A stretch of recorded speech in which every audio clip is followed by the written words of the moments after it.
Hello, I'm Mark Brown, and today I'm going to help you build more connection and more trust with your clients, because these are changes that matter.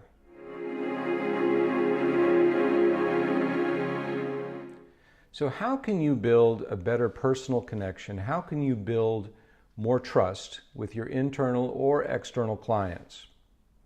Another suggestion is to understand why their objectives are important to them.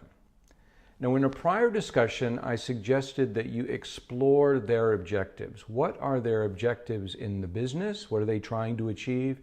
And what are their personal objectives? Now I'm asking you to take that a step further. If you're having this conversation and the person says, well, I'd really like to have a 10% increase in sales. Take it a step further and say, wow, that's great.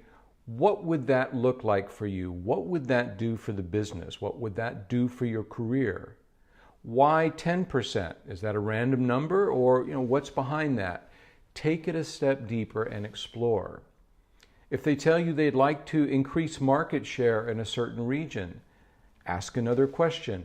Why is that important for you? What will that do for the complexion of the entire business? What would that do for you personally? If you got that promotion, if you became the regional manager, what would that look like for you? Why is that important to you? Where does that come in to your career development? So what I'm saying here is to continue and deepen that conversation.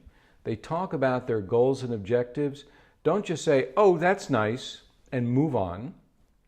Instead, invest a few more minutes and say, that's interesting. Tell me more about it. What does that actually mean for you? What will that do for the business? What will that do for you personally? How do you do this? As always, asking questions, listening attentively, probing a bit, showing curiosity, confirming understanding. It's an investment of some time, some intellectual bandwidth, but it's with an end in mind. You're trying to understand that person better and understand their perspective on the business. The more you understand, the more you will be able to support them, and that will help you in your business.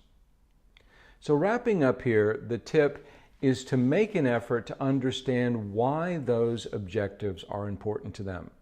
When they talk about their goals and objectives, don't just say, oh, that's good, moving on, but probe a bit more, go a bit deeper, and really try to understand what's behind that and what it means for them. I wish you luck with this, and I look forward to our next conversation. Thank you.